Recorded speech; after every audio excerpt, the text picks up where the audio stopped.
Donc, monsieur le maire, vous avez lancé une opération il y a déjà quelques jours de ça, quelques mois même, et c'était presque gonflé à l'époque, mais tous les maires s'y sont mis et beaucoup de Biterrois ont participé pour venir en aide à l'Ukraine.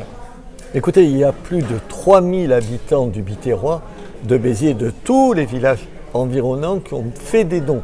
Aujourd'hui, la semaine prochaine, part pour Tchorkiv, vous savez, la ville jumelle de Béziers, le 7e semi-remorque, On a accueilli, je dis on, parce que c'est pas que Béziers, c'est tous les villages, et pas seulement de l'Aglo, de tout le Grand Biterrois. Vous imaginiez porter autant de... Absolument pas. On a accueilli à l'heure qu'il est 256 réfugiés. Quand je suis allé à Tchorkiv, puisque je me suis rendu la semaine dernière en Ukraine, le maire n'en revenait pas.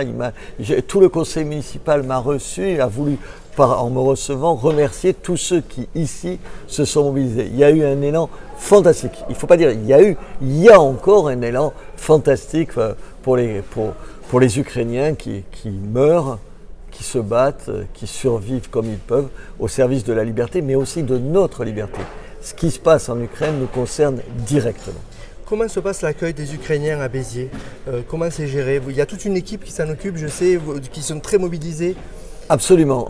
D'abord, on les reçoit jusqu'ici au Palais des Congrès. Pourquoi on les reçoit là? D'abord parce qu'on fait un certain nombre de contrôles médicaux pour voir dans quel état de santé ils sont, sur le Covid. Ensuite, on fait un certain nombre d'analyses psychologiques parce qu'un certain nombre de ces personnes, les 9/10, vous avez compris, sont des mamans ou des enfants ou des grands-mères qui les accompagnent, voir comment elles ont vécu, en particulier les enfants et les mamans, comment elles ont vécu ce traumatisme qu'est la guerre. Donc on fait ça. Ensuite, on essaye de régler toujours au Palais des Congrès, vous savez, tous les problèmes de papier, parce que quand vous arrivez dans un pays, il faut vous mettre à jour. En plus, ils ont le droit de bénéficier d'un certain nombre d'aides, donc on s'en occupe, de régler leurs papiers, donc pour ne pas être en situation illégale. Et après, mais après seulement, ces familles, on leur propose d'aller chez telle ou telle personne ou dans des locaux qui appartiennent aux communes et on travaille ensemble, on voit ensemble ce qui se fait. C'est pas chez n'importe qui l'accueil, vous regardez chaque personne qui propose d'accueillir, il y a des gens du CCAS, des spécialistes qui font une enquête, qui vont les voir, les conditions d'accueil et tout, pour que ça se passe au mieux. Vous savez, accueillir quelqu'un 48 heures, c'est pas un problème.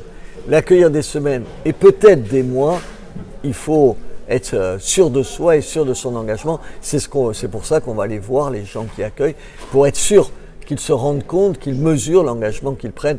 Ils le savent et ils les prennent. Donc aujourd'hui, comment vous voyez les jours qui vont venir? L'aide à l'Ukraine va se poursuivre? Absolument, voilà. ça va se poursuivre.